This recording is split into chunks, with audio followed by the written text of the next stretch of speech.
What's up, kitten cats? Welcome back to my channel. If you're new to my channel, my name is Emily, or MDunk as people like to call me. If you are new, welcome. I'm super excited to have you here. If you haven't already subscribed to the channel, go ahead and click subscribe if you don't mind. So today is the start of a series, or a hopeful series. Me and series don't have the best track record. Actually, me and YouTube in general don't have the best track record, but I'm trying to get better. I'm making conscious effort. Also, I'm wearing my Nasty Intensity Purpose hoodie. These are pretty much all sold out. I'm sorry. If you want me to restock these, let me know, but they're mostly all sold out. Anyway, today, start of a new series. I decided, if you watched my blood sugar video, you heard me say that I'm going to try and start sharing more of my journey as far as metabolic compensation or metabolic resistance, which is what I have is called. Not a super recognized thing, but it's something that's becoming more and more recognized, especially within the physique community. So I really just want to educate and empower you guys, especially since so many of you have been like, dude, I'm dealing with a similar thing. Can you help me? So I'm basically going to just try and paint a picture of my entire journey through this whole thing, like literally from start to where I am now, or whenever I'm recording episodes, whatever. So just in hopes to help you guys. I know that part of the huge power of social media is using our stories to help somebody else. Believe me putting this out there, and like me putting this out there, especially when or just even creating content in general when I was like at my worst, was definitely not to serve myself, because it did not serve me at all. Like, I was super self-conscious. I still am pretty self-conscious. Like, I'm gonna be straight up with y'all. I'm not gonna sugarcoat about that. I feel a lot better. It's definitely not where it was a year ago, but still, we all get self-conscious at times. Whatever, I'm getting off on a tangent, but like me posting anything at that time was definitely not self-serving. It was more just to like continue to provide like content and value to you guys, and that's what I'm doing here. It's not to like, I get nothing out of telling you guys what I've been through, but like I do get some like happiness if somebody listening to this or watching this or whatever sees it and says, oh my god, I'm dealing with a similar thing, and they start to get help. So long story short, that's why I'm doing this. If you are unaware, I have been dealing with something that has been coined as metabolic compensation or metabolic resistance for about a year now, actually. Like, all of my problems started around this time last year, which is crazy for me to think about. So I'm kind of gonna just like take you along on the journey if this is something that you're interested in. I don't have a series name for this yet. I'll probably just call it like the Met Comp series, so that it's easy to find based on like what this is, because Met Comp is short for metabolic compensation. But I'm just gonna make this into a series, kind of take you guys along for the ride that I've been on this last year. It's been, have you ever been on like a really bumpy road and also like a really hilly road, and like you just feel like you're gonna vomit the whole time? That's kind of how this past year has been for me. Yeah, that's a pretty accurate description. So this is episode 1 of the Met Comp series. If you want to learn more about this, if you want to learn how you can get help, how you can kind of identify if maybe something is wrong with you, or even if it's not Met Comp, just starting to learn more symptoms that are not normal in like a normal healthy body, then definitely keep watching this series. I'm going to try and get one of these out every week for you guys, so that you just have some more knowledge on it, and some more insight onto what I've dealt with for the past year. So in this first episode, that sounds so formal, like I feel like it's like an episode of Keeping Up with Kardashians, Keeping Up with Metcomp. On this first episode, I'm going to take you guys all the way back to around this time last year, when I started to know that something was like really wrong. So actually, I've never even told you guys this before, so we're gonna dig into it. What kind of set this off, and you know, you'll probably come to understand in further episodes just how quickly Metcomp can set in, and how fast it can be triggered, and how fast things can start to spiral out of control if you don't catch it. So around mid-March of last year, like a couple weeks after the Arnold, I wanted to compete in the summer. I wanted to try and go for nationals, try and go for USA's in Vegas, which was in July. And so Nick was like, okay, I think we're in a good spot for you to do this. It's probably going to be a little bit tougher because you haven't had a ton of time off from the spokesmodel search. FYI, I had just ended a prep for the spokesmodel search that was pretty tough in January, but I was having a good response in my off season, and things were moving along well. Like, I was progressing, I was eating a lot of food, like all things seemed to be firing. One mistake that I did make was that I hadn't gotten a cycle back since the spokesmodel search, and I didn't wait for that to come back. I just wanted to compete. And that was my own mistake. Mid-March, I tried to start a prep. That prep only lasted 2 weeks. Within a week, I felt like absolute trash. I felt terrible. Nothing was moving. The thing that started happening, if you've watched any of my previous videos, where when I would cut, I would just start to gain crazy amounts of weight literally overnight. That started to happen again. And so I was super frustrated. I was super confused. I was like, I don't know what is going on. And so we decided to pull the plug on the prep. That was a mutual decision between Nick and I. And we were like, it's probably for the best to just not push your system, which ended up being a good thing and a bad thing. But right after that, that was when shit hit the fan. And I just started gaining weight like crazy. It like, oh my God, it was terrible. It was terrifying. It was gaining weight like crazy. So after that was when everything just kind of fell apart, and I'm gonna try and get into some of the symptoms that I experienced, explain them concisely. I normally have notes for stuff like this, but I just didn't want to sit down and write notes today, and I was like, this is probably gonna be something that's better if it just comes like off the cuff organically. Obviously with some of the more science heavy and information heavy stuff that will be in later episodes, I'm gonna make notes for that, but this is just like my personal experience. I can tell I'm talking really fast. It's just gonna be my personal experience and like me recounting what I went through and what I felt. So that's what we're doing. I knew something was wrong because I wasn't responding, but I had no like clear cut, this is what it is. When I would get blood work, things would, and this is the problem with getting blood work, especially if you get it through a doctor. First of all, most doctors won't order blood work without some sort of significant reason or cause to believe that something is wrong.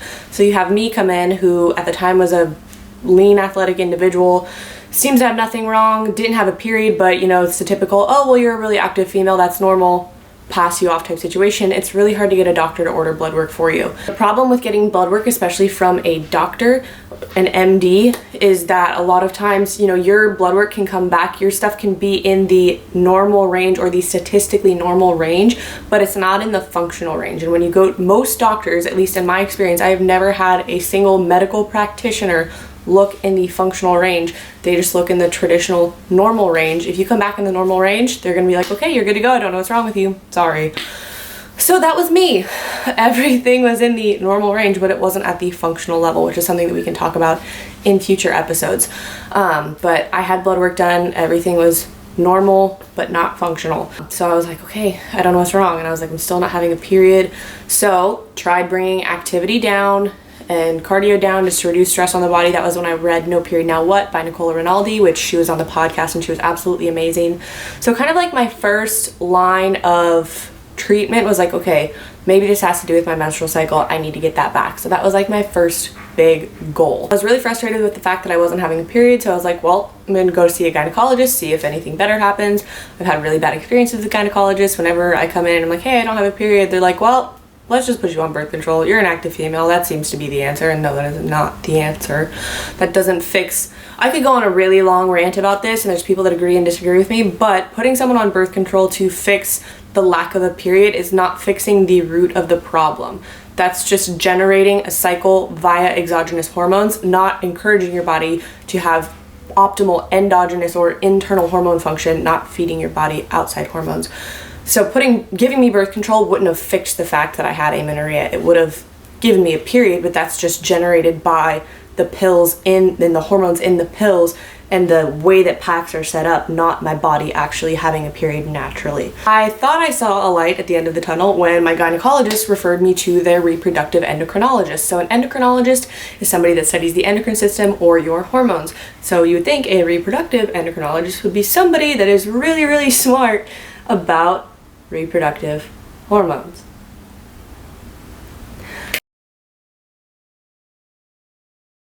So I had him I gave this guy my entire history. I'm like, I'm a physique competitor, I am very active, I lift weights, I eat a healthy diet, I don't overeat, I don't eat a ton of shitty food. Like, that is not me. I lead a healthy lifestyle, so I don't understand why this is happening. And so he took some blood work, and he was like, the same day that he took the blood work, he was like, for now, just monitor your lifestyle, try and exercise a little more and diet a little bit. And I was like, fuck you, dude. Like, Anyway, that blood work came back a couple weeks after, and he was like, oh, well, it looks like you have PCOS. I did not have any cysts on my ovaries. I did not have hyperandrogenism, or at least not clinical hyperandrogenism. We can get into that in a future episode, because what Metcom does is at times it mimics hyperandrogenism, but not at a PCOS level. God, there are so many layers to all of this. I did not have cysts. I wasn't hyperandrogenic. I don't know what, there's another, I had amenorrhea, so I wasn't having a period, so that was the criteria they based it on, but also my FSH and LH were not in a normal range. But then when I dug further, after they confirmed that it was a misdiagnosis a month freaking later, I learned that there are times during the cycle where your FSH and LH are not in their typical balance, and so that's why it's important to get reproductive hormones tested on the correct day within your cycle. Otherwise, it can throw things off. Anyway, so he was like, it looks like you have PCOS. So I was like, well, fuck. I tried going on birth control because I was like, well, shit, if that's how I manage this, then that's how I'm going to manage it. Did that for literally less than a month. Felt like trash. Literally, birth control turns my mental health into a just even more than it already is. So I already knew that I was against hormonal birth control. I figured I would give it another try, and then when that just sent me off like a really bad mental place, I was like, no, I'm not doing this. I did have a bleed from that pill pack, and that's to be expected, but I decided to try and treat it naturally, how PCOS is normally treated naturally. I actually sought out the help of someone within the fitness industry that is known for, or makes themselves seem known for, helping women with reproductive issues, especially things like PCOS. And basically they put me on tried to put me on like a 13 to 1400 calorie meal plan with very, very low carbohydrates, and that did not help at all. That actually made the problem very much so worse. I worked with that person for literally less than a month, and I was like, no, this is not right. Now, luckily, I did regain a period. I believe that was in June, maybe? I'll have to double check. But I did get a cycle back. I remember I was so happy when I got my first cycle back. I was like, oh my God, I'm doing something right. All the while, so I'll rewind a little bit.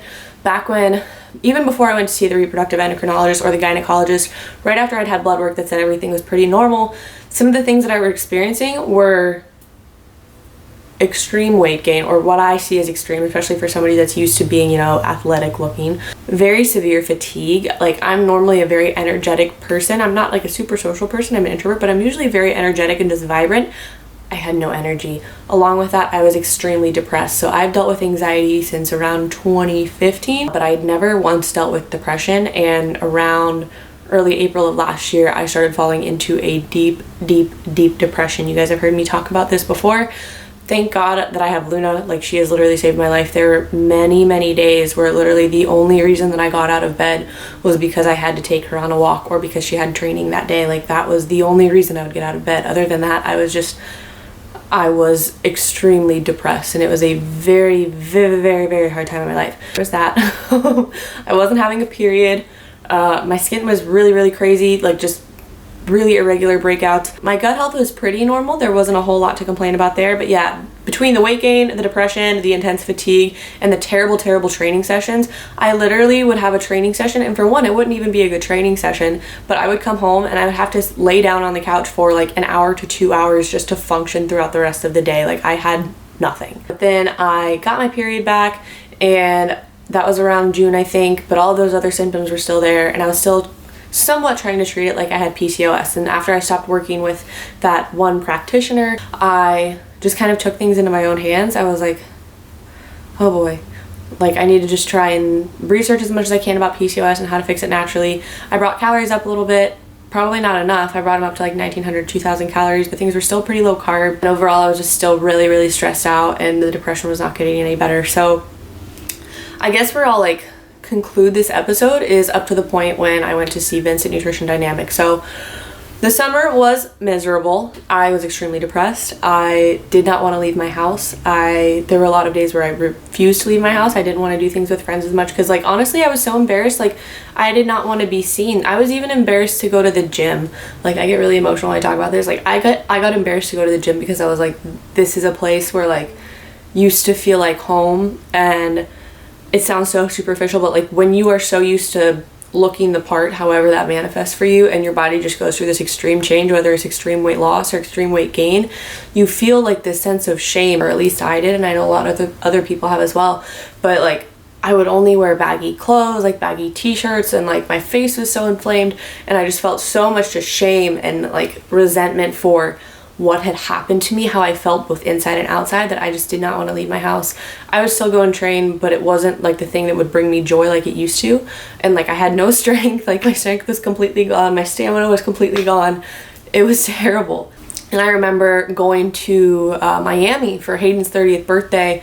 Like, we were out on a boat, it was supposed to be super fun, like everybody was in their little swimsuits, blah, blah, blah, blah. And like, I had a great time on that trip, don't get me wrong, but I just remember feeling so self-conscious that whole time. And so towards about the end of July, I have actually known Vince from Nutrition Dynamic for, it's actually 4 years now, because I met him back in 2014 when I did my first show, because he was coached by Monty, who is my posing coach. But I met Vince about 4 years ago, and so we've just, you know, been friends for 4 years. And I remember one day in late July, I like made a post on Instagram, or no, it was somebody tagged me in one of his posts about how he helped someone with PCOS.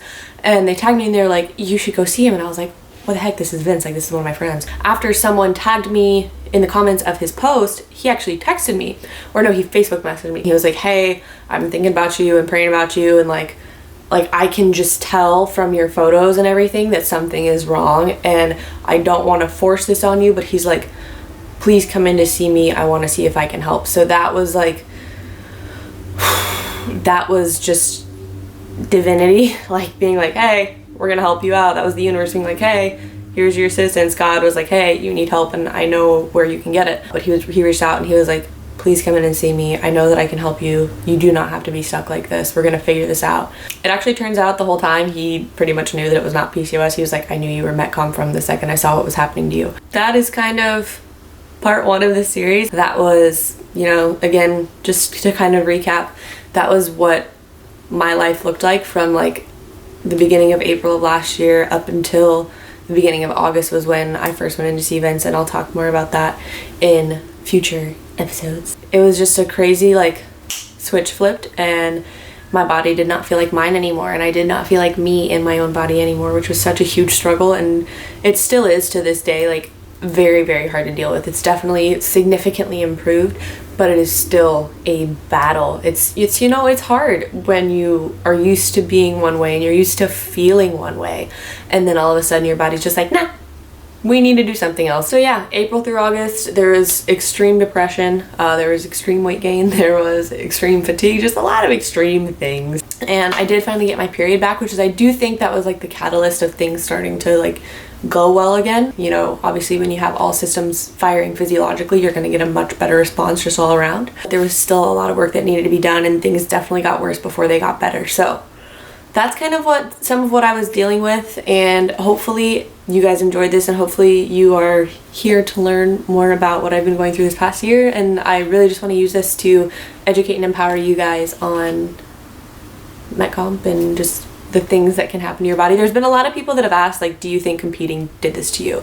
And I think there's just really just not so nice trend going around right now of, you know, competing causes all of these health problems. And while I am in the middle, because competing is something that I love and it's something that I intend to do one day when I am fully healthy, but do I think competing caused this, the act of competing itself? No. I think what did lead to most of it, the vast majority of it, is the fact that amidst competing, I did 12 shows in 3 years. I never took more than 5 months off. That is the problem. If you give your body enough time to come back and to restore itself, and to just have, not only restore itself, but have time sitting in that restored state, and this, we're talking like at least a year. It's something that I knew all along, but I was kind of young and dumb, and I was like, well, everything seems okay, so I'm just gonna keep pushing. And so that is a great piece of wisdom that I've learned in the last year, is that just because everything seems okay doesn't mean you need to foot to gas right now. So do I think competing in and of itself caused this? No. I think it was the fact that I never took enough time off from seasons. I would just jump from season to season to season without a true break. I thought it was a break because I'm just a workhorse and I'm like, let me go. but it wasn't a true break, and I needed far, far more time, especially after the season where I did the Arnold and I did junior nationals and junior USAs. Because I got so intensely lean, I needed way more time off than I had ever had before, and I just didn't give that to my body, and it reacted. So those are my thoughts. You can agree or disagree. That's your experience. This is mine.